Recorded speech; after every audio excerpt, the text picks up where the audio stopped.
వేసవిలో పక్షులకు నీరు పెట్టండి views NGO coordinator K Rajeshwari కోరారు. ఈ మేరకు బుధవారం ఉదయం శివాజీపాలెంలోని జీవీఎంసీ ప్రాథమిక పాఠశాలలో వ్యూస్ ఎన్జిఓ ఆస్ట్రేలియన్ కాన్సులేట్ నేతృత్వంలో climate change for youth action ప్రోగ్రాంలో భాగంగా విద్యార్థుల చేత మట్టి పాత్రల్లో నీరు అందుబాటులో ఉంచిన తర్వాత ఆమె మాట్లాడారు. ఈ వేసవికాలంలో నీరు అందుబాటులో లేక ఏజీబీ మృతి చెందరాదన్నారు. విద్యార్థులు అందరూ తమ బాధ్యతగా నీరు రోజు ఏర్పాటు చేయాలని కోరారు.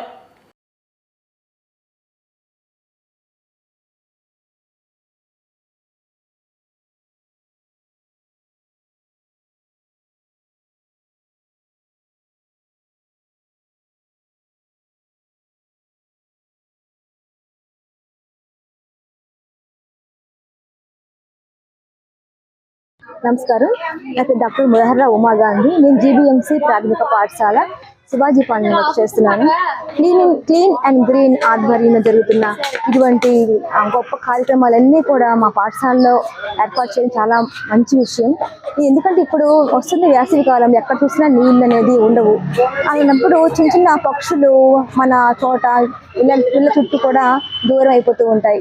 వాటిని మనం కాపాడుకోవాల్సిన అవసరం చాలా ఉంది. ప్రత్యేకించి పిచ్చుకల వల్ల ఎంతో ఉపయోగం ఉంది. అది అందరికీ తెలిసిందే. అంటే విత్తనాలు ఒక చోటు నుంచి ఇంకో చోటికి అవి చేరవేస్తూ ఉంటాయి.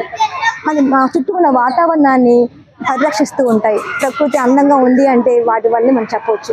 మరి ఇలాంటి జీవావరణాన్ని, ఇలాంటి చిన్న చిన్న పక్షుల్ని మనం రక్షించుకోవాల్సిన బాధ్యత ప్రతి ఒక్కరి మీద ఉంది. వాటిని మనం రక్షించుకోవడం అంటే మన పెద్ద పని ఏం చేయనక్కర్లేదు. మన ప్రతి ఇళ్లలో కూడా చిన్న చిన్న దోశల్లో నీళ్ళు ఉన్నట్టుగా చిన్న మట్టి పాత్రలు పెట్టి దాంట్లో నీళ్లు పోసి ఉంచడం ప్రతి ఒక్కరి కర్తవ్యం. ఎందుకంటే వాటిని మనం రక్షించుకోవాలి. నీళ్లు లేకపోతే అవి చచ్చిపోతాయి. ఒక్కసారి వాటిని మన ఇంటికి దూరం చేసుకున్నాము అంటే మనకి చాలా ఇబ్బందికరమైన పరిస్థితి ఏర్పడుతుంది. ఆ పక్షులు లేకపోతే మన జీవబంధమే లేదు. కాలుష్యం పెరిగిపోతుంది. ఈ సెల్ టవర్ల వల్ల కూడా అవి మనకి చాలా దూరం అయిపోతున్నాయి. వాటిని మనం రక్షించుకోవాల్సిన బాధ్యత ప్రతి ఒక్కరి మీద ఉంది.